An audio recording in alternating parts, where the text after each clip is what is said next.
Why do countries keep falling for China's debt trap diplomacy? The world owes over $5 trillion to China. At least 150 countries are under the pressure of Chinese debt.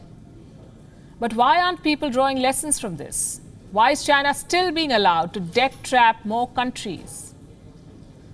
I have an example today, case in point, Bangladesh. China is giving Dhaka a loan of $1 billion US. It is for a river management project. The river we are talking about is Teesta. It is the fourth largest trans-boundary river in Bangladesh. It flows through 5 northern districts: Gaibandha, Kurigram, Lalmonirhat, Nilphamari and Rangpur. At least 21 million people in Bangladesh are dependent on Teesta. Now, China is helping Bangladesh with a management project for this river. Work on this is expected to start in December. Reports say it was Bangladesh that asked China for a $983 million loan. The question is, why is China funding a project to maintain the water level of Teesta? This river in no way concerns China, so what's in it for Beijing? 2 things. First, it gets to debt trap Bangladesh further. And second, it is an opportunity for China to control one of India's allies.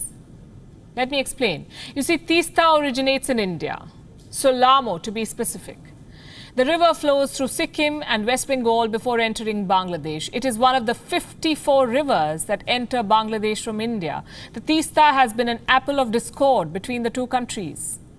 Negotiations on water sharing date back to 1951. That was when Bangladesh was East Pakistan.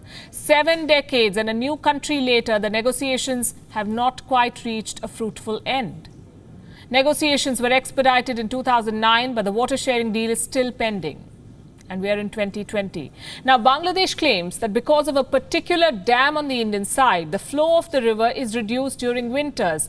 This leads to a 2-month-long water crisis every year. And this is India being painted in a bad light. For China, it spells opportunity. Why else would China be interested in the Teesta? I mean, look at the facts. This is the first time China is getting involved in a river management project in Bangladesh, and you cannot miss the timing of it. Here's a map to help you understand it better. To the west of India, we have China's protectee, Pakistan, one that recently was hypnotized into tweaking its map. To India's north is the map-fixing champion, Nepal, China's new best friend. To India's east is Bangladesh, China's new target. The Teesta River crisis is China's opportunity to test waters. It is an opportunity to whip up an anti-India sentiment. This is a Nepal deja vu. The bad news is, so far it appears to be working. Look at a headline from a Bangladeshi publication. It says, Bangladesh leans to China for Teesta management amidst Indian neglect. So what is India doing about all of this? New Delhi has sent its foreign secretary to Bangladesh. Harshvardhan Shringla is on a 2-day visit to Dhaka. Earlier this evening, he met Bangladesh's Prime Minister Sheikh Hasina. And by the way, the Teesta project is just one of the many projects that China is funding in this country. There are at least 9 others. The total amount of loan, reportedly $6 billion. This is over and above the 22 billion Chinese loans that Bangladesh has already received. These numbers are from the Bangladeshi media. As Bangladesh signs new deals, it may want to look at the examples of Nepal and Pakistan. Neither a crisis-hit government nor a sinking economy is desirable. As for India, the writing is on the wall.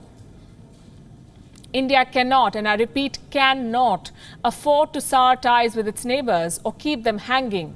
It must remember that there is a dragon on the loose waiting to devour India's allies and friends. An emergency visit may work one time, but this is not a sustainable solution.